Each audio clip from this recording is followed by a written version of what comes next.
কবিগুরু রবীন্দ্রনাথ ঠাকুরের স্মৃতি বিজড়িত শিলাইদহ কুঠিবাড়ি, যা বাংলাদেশের কুষ্টিয়া জেলার একটি অন্যতম দর্শনীয় স্থান।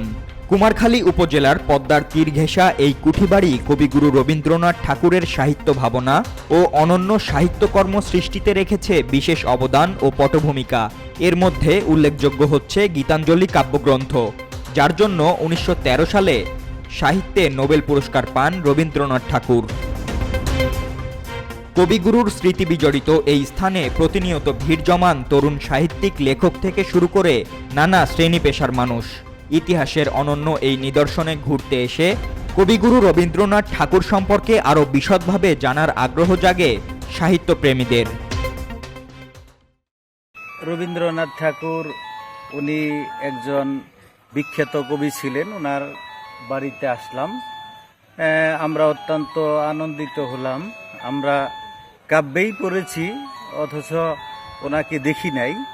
তো দেখে অনেকটাই ভালো লাগলো এবং নিজেকে খুব আনন্দ বোধ করলাম। প্রত্নতত্ত্ব অধিদপ্তরের তথ্য বাতায়ন সূত্রে জানা গেছে, 1958 সাল থেকে প্রত্নতত্ত্ব অধিদপ্তরের ব্যবস্থাপনায় রবীন্দ্রনাথ ঠাকুরের কুঠিবাড়িটি গৌরবময় স্মৃতিরূপে সংরক্ষিত আছে।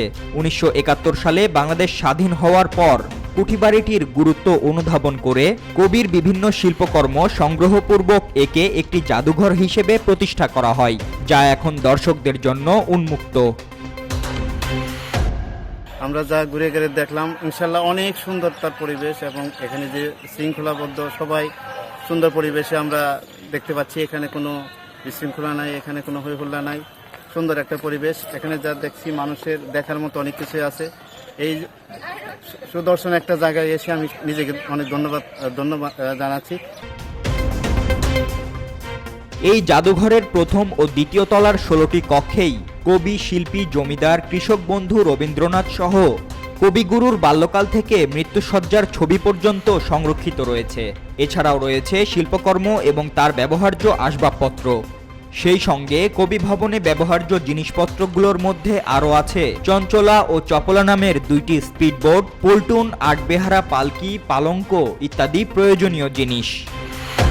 এখানে ঘুরতে এসে কবিগুরু রবীন্দ্রনাথ ঠাকুর সম্পর্কে যেমন জানতে পারছেন দর্শনার্থীরা, ঠিক তেমনি ইতিহাস বুকে ধারণ করে তরুণ প্রজন্ম সাহিত্যের সঠিক গুরুত্ব বুঝতে পারছেন, এমনটাই মনে করেন সাহিত্যপ্রেমীরা।